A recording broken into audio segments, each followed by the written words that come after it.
Salam, 8-ci sinif 1-ci hissədən bugünkü dərsimiz olacaqdır 4-cü bölmə tənəffüs sistemi.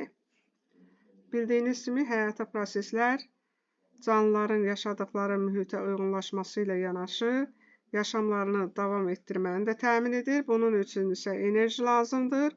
Enerjiyə olan tələbatı isə bilavasitə mühitdən alınan oksigen qazı nəticəsində üzvü maddələrin oksigenləşməsi sayəsində əmələ gəlir ki, orqanizm bütün həyatı boyu enerjiyə olan tələbatlarını ödəmiş olur.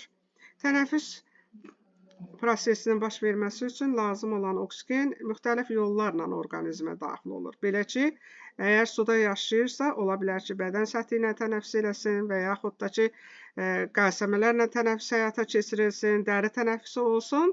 Ola bilər ki, quruda yaşayanlarda isə həm dəri tənəffüsü, burada nəmdəri iştirak edir. Bundan yanaşı ağciyərlər və traxeyalar da mövcud olur. ki, onlar oksigenə olan tələbatı ödəmək üçün həmin prosesləri həyata keçirmək üçün oksigenləşmə prosesləri geçsin deyimdən həmin tənəffüs orqanlarından bilavasitə istifadə etmiş olurlar. Bax, bu təsvirdə gördüyünüz aksolatdi adlanan qırmızı xarici qəlsəmələrə malik, yəni qırmızı tükcükləri olur bunların qəlsəmələri. O qəlsəmələr, o tükcüklər vasitəsilə xarici qəlsəmələr hesab olunur ki, bunun sayəsində suda həll olmuş oksigenlə təmin olunmuş olurlar. Bu maraqlı qəribə bir heyvan Meksikanın mərkəzində dayaz gölməçələrdə yaşayır, quyruqlu amfibilərə aiddir.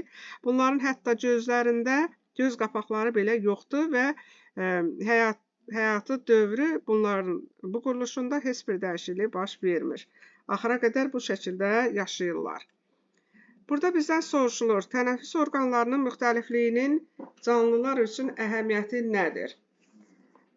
Bildiyiniz kimi tənəffüs orqanları orqanizmin enerji tələbatını ödəmək üçün oksigenə olan təminatı yerinə yetirir. Ona görə də hər bir orqanizm öz həyatını davam etdirmək üçün tənəffüs edirlər. Bu, onların hansı mühitdə yaşaması enerjiyə tələbatı ilə əlaqədar olur. Yəni, orqanizm mürəkkəbləşdikcə tənəffüs sistemləri də mürəkkəbləşmiş olur. Amma burada başlıca məqsəd orqanizmi oksigenlə təminatın həyata keçirməkdir. Oksigen isə üzvü maddələrin oksigenləşməsinə sərf olunur ki, həmin oksigenləşmə prosesindən ayrılan enerji onların bütün həyat fəaliyyəti üçün lazım olan deməli, enerji təminatını həyata keçirmiş olurlar. İkinci soruşulur, hansısa tənəffüs tipinin digərindən üstün olduğunu demək olarmı? Bildiyiniz kimi, tənəffüs orqanları orqanizmin enerjiyə olan tələbatını ödəmək üçün oksigenlə təminatın yerinə yetirir. Orqanizmin quruluş səviyyəsi yüksəldikcə, onların enerjiyə olan tələbatı da artır.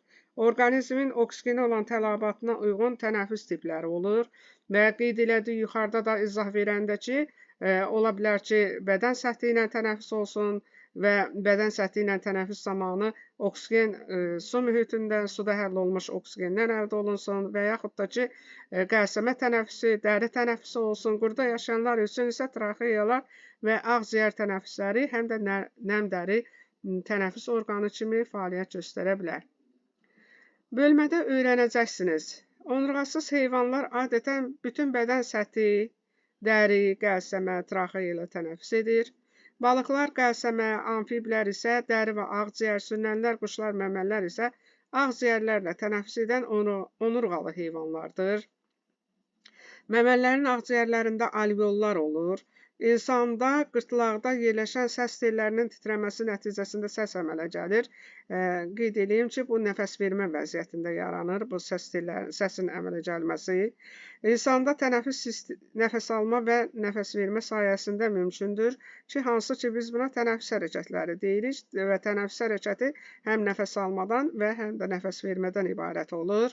Alveollarda qazlar mübadiləsi diffuziya yolu ilə baş verir. Bildiyiniz kimi, alveolların divarında çoxlu miqdarda qan kapillərləri mövcuddur, hansı ki, ağciyərlərə alveolların divarına daxil olan kapillyarlarda olan qan venoz qan olur əvvəlcə.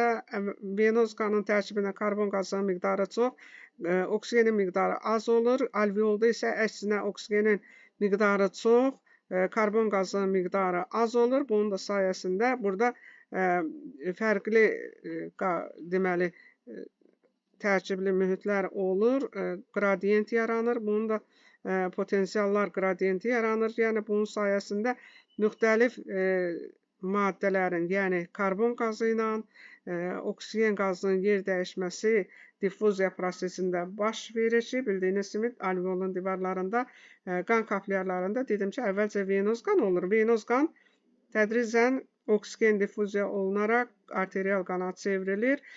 Qanın tərkibində olan karbon qazı isə alveollara keçərək diffuziya olunaraq qanın arterial qana çevrilməsini təmin etmiş olur və beləliklə də tənəffüs prosesi həyata keçirilir.